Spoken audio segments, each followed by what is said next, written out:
दोस्तों नमस्कार। आज हम संविधान का भाग 2 नागरिकता पढ़ने वाले हैं। हमने अभी तक संविधान में संविधान सभा और राज्य क्षेत्र पढ़ा है भाग 1।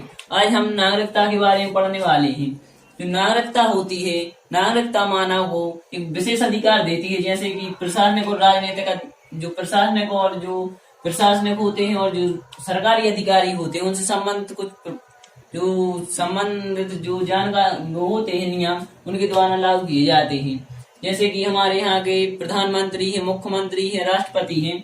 ये सब जो नागरिक होगा भारत का उसी के लिए है, मतलब जो संबंधित जो अधिकार है उसी को प्राप्त होते हैं। जैसे हमारे यहाँ IAS कलेक्टर होते हैं, दूसरे देश का व्यक्ति आकर हमारे यहाँ जो है राष्ट्रपति हैं और जो IAS अधिकारी IPS अधिकारी होते हैं, दूसरा व्यक्ति नहीं बन सकता, केवल भारत का ही बन सकता है। कुछ प्रबंध होते हैं, इसे नागरिकता कहते हैं।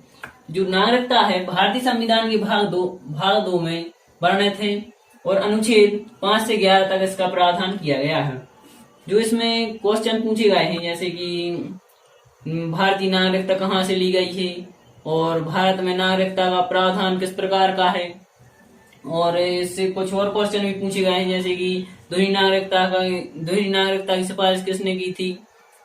इन क्वेश्चनों पर सब पर हम डिस्कशन करेंगे आज। और जैसे भारत में नागरिकता है, नागरिकता संबंधित और क्वेश्चन भी पूछे गए हैं, जैसे कि भारत में नागरिकता कितने प्रकार से प्राप्त की जा सकती है।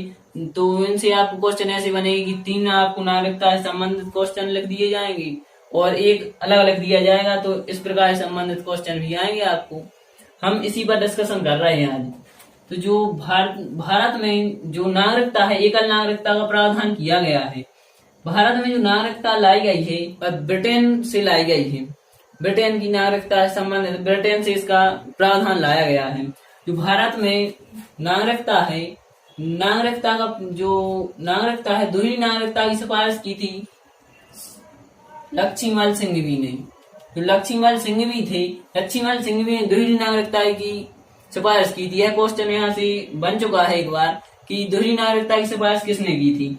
दोहरी नागरिकता की सिफारिश LN सिंघवी ने की थी। तो अब हम अनुच्छेद 5 पढ़ रहे हैं। जो अनुच्छेद 5 है, अनुच्छेद 5 में यह प्रावधान किया गया है जो भारत में जब भारत का जो संविधान लागू हुआ 26 जनवरी 1950, उस समय जो व्यक्ति भारत में रह रहा था या उसके माता पिता जो भी उसके मतलब जो भारत में रहते थे वह भारत के नागरिक होंगे। जैसे जो भी व्यक्ति 26 जनवरी 1950 से पहले भारत में था वो तो भारत का नागरिक था। और जो इससे संबंधित और भी नियम लागू किए गए 1949 में, और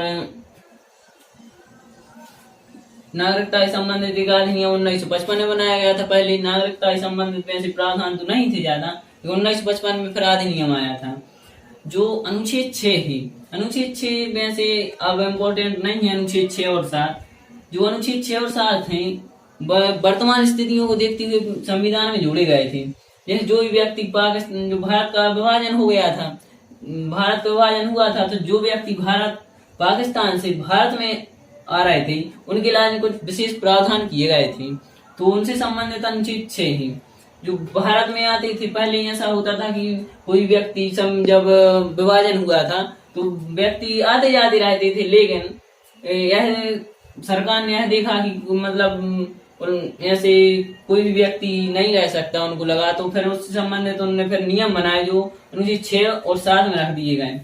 तो जो अनुच्छेद 6 है, अनुच्छेद 6 में पाकिस्तान से भारत में आने के प्रावधान दिए गए थे। जो भी व्यक्ति भारत में आएगा उसके लिए कुछ मतलब जिस भी प्रकार का हो परमिट टाइप का मिलता था और फिर उसे भारत में आने दिया जाता था। जो अनुच्छेद 7 है, अनुच्छेद 7 में भारत से पाकिस्तान जाने के प्रावधान किए गए थे। भारत के व्यक्ति थे पाकिस्तान में जाते थे, तो ऐसा ना हो कि फिर मतलब वो इनको भी परमिट टाइप का दे दिया जाता था कि वो फिर भारत में ना आ सके। इस प्रकार ये 6 और 7 वर्तमान की स्थिति से तो इम्पोर्टेंट नहीं है, लेकिन पढ़ना वैसे जरूरी है। इनको पूछा जा सकता है आपको आपके एग्जाम में किसी भी। तो लेकिन जो अनुच्छेद 5 है, अनुच्छेद 5 है, इसमें ये चीज जरूरी है कि जो कब से लागू किया गया था, तो 1950 से। ठीक, जो भारत का मतलब भारतीय संविधान में अनुच्छेद 9 है। 8 तो वैसे इम्पोर्टेंट नहीं है, और जो सभी अनुच्छेद तो हम वैसे याद नहीं कर सकते और पढ़ भी नहीं सकते। जो जो इम्पोर्टेंट है हम उन्हीं अनुच्छेदों पर चर्चा करेंगे, क्योंकि ज्यादा अनुच्छेद मतलब 395 तो हम याद नहीं कर सकते, और कर भी सकते हैं लेकिन दिक्कत जाएगी आपको, इनसे मन लेकिन बाहर नहीं जाता क्वेश्चन। जैसे अनुच्छेद 9 है, नागरिकता समाप्ति का प्रावधान किया गया है अनुच्छेद 9 में। जो भारत में नागरिकता है, नागरिकता जो समाप्ति है, समाप्ति 3 प्रकार से की जाती है। जैसे कि वो व्यक्ति स्वयं त्याग दे और दूसरे देश में जाके रहने लगे तो उसकी नागरिकता समाप्त कर दी जाएगी। जैसे दूसरा है वंचित की जा सकती है। यदि किसी व्यक्ति ने भारत की नागरिकता धोखाधड़ी से ले ली है, और फिर यदि राष्ट्रहित में यह देखा जाता है कि राष्ट्रहित में वह किसी प्रकार से मतलब भारत में उससे दिक्कत हो रही है, तो उससे वंचित किया जा सकता है। और जो युद्ध में शत्रु का साथ दे, जैसे भारत और चीन का युद्ध हो जाए और सामने वाला व्यक्ति जैसे कोई भी व्यक्ति है वह चीन का साथ दे दे, तो उसकी भारत से नागरिकता स्वतः ही समाप्त हो जाती है। अनुच्छेद 11, भारतीय संविधान का अनुच्छेद 11 है, इसमें नागरिकता प्राप्ति के प्रावधान किए गए हैं। भारत की नागरिकता 5 प्रकार से प्राप्त की जाती है: जन्म के आधार पर, वंश के आधार पर, देशीकरण के आधार पर, पंजीकरण के आधार पर और भूमि विस्तार के आधार पर भारत की नागरिकता प्राप्त की जाती है। जो जन्म के आधार पर है, जैसे कोई भी व्यक्ति है वह भारत में जन्म लिया है तो वह भारत का नागरिक होगा, चाहे वो भारत का व्यक्ति हो, उसके माता पिता या ना हो। पहले 1955 में जो 1955 में अधिनियम आया था, 1955 के अधिनियम में यह प्रावधान किए गए थे कि उसके माता पिता भारत के हों अर्थात ना हो। यदि वह भारत में जन्म लेता है तो वह भारत का नागरिक होगा। इसमें संविधान फिर संशोधन किया गया 1986 में, यह प्रावधान कर दिया गया कि उसके माता पिता में से कोई एक भारत का नागरिक हो तो उसको भारत की नागरिकता दे दी जाएगी। क्योंकि ऐसे में तो फिर जो भी भारत में घूमने आता था और यदि उसके पास बच्चा हो गया तो उसको भारत की नागरिकता प्राप्त दे दी जाती थी। तो फिर भारतीय सरकार को 1986 में इसमें संशोधन करना पड़ा, और संशोधन करके लिख दिया गया कि माता पिता में से कोई भी भारत का नागरिक हो। जैसे वंश के आधार पर, वंश के आधार पर जैसे पढ़ चुके हैं कि 26 जनवरी 1950 से पहले या बाद जो भारत में हुआ है वो भारत का नागरिक होगा।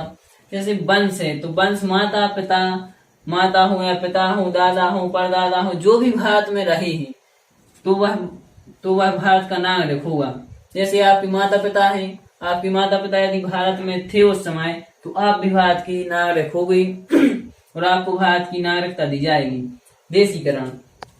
देशीकरण में यह किया जाता है, जैसे देशीकरण है तो कोई भी देश है, कोई भी देश का नागरिक है तो उसे भारत सरकार द्वारा यदि कहा जाए कि भाई भारत में आके भारत की नागरिकता ले, जैसे कि कोई भी व्यक्ति है, कला के क्षेत्र में या विज्ञान के क्षेत्र में वह अच्छा है तो वह भारत सरकार कहे तो उसे 10 वर्ष में, पहले यह आयु 5 वर्ष थी, यह बढ़ाकर 1986 में 10 वर्ष कर दी गई थी कि 10 वर्ष यदि वह भारत में रहा है तो उसे भारत की नागरिकता दे दी जाएगी। पंजीकरण का अर्थ होता है जैसे कोई भी व्यक्ति है भारत में रहता है, यदि उसे भारत की नागरिकता प्राप्त करनी है तो वह भारत में रह रहा है और भारत की नागरिकता प्राप्त करनी है तो वह भारत सरकार द्वारा आवेदन देगा, भारत सरकार को भारत की नागरिकता प्राप्त करेगा। इसका पहले यह प्रावधान था 1955 के अधिनियम के द्वारा कि वह 6 माह रहे तो उसे भारत की नागरिकता दे दी जाती थी।